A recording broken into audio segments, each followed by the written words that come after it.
Сәлем достар, менің каналыма қош келдіңіздер. Бүгін біз тоңазытқышта 3 ай бойы сақтауға келетін бәліш дайындайтын боламыз. Видеоны соңына дейін көріп, егер менің видеом ұнап жатса, тіркеліп, подписка бөлімін басып кетіңіздер.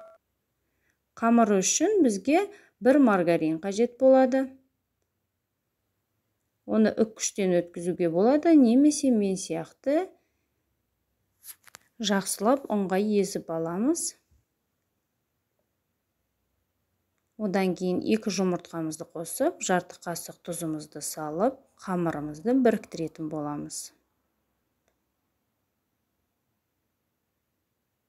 Біріккен қамырымызды жақсылап иін қандырып аламыз.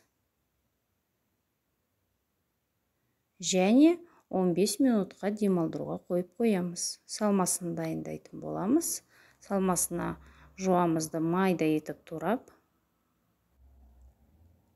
Картошкамызды да көбек қылдырып, турап шығамыз.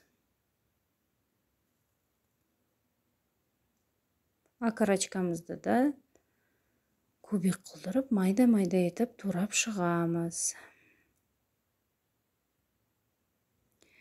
Окорочкамызға 2 қасық майонез саламыз. Картошкамыздың морозилкада тұрған кезде қарайып кетпеу үшін.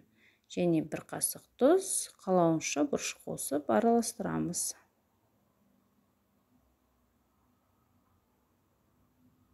Жақсылап араластырып алып, қамырымызды 2 бөлікке бөлеміз. Және жайып шығамыз, осылай дөңгелек қылдырып. Екінші қамырымызды дайындап аламыз жайып. Салмасын саламыз.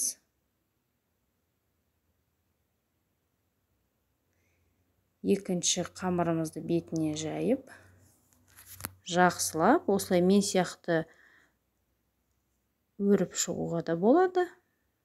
Немесе вилканың көмегімен де қоюға болады.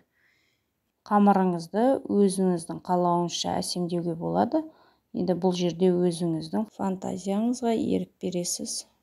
Мен жай ғана осылай дөңгелетіп әсемдеп шықтым.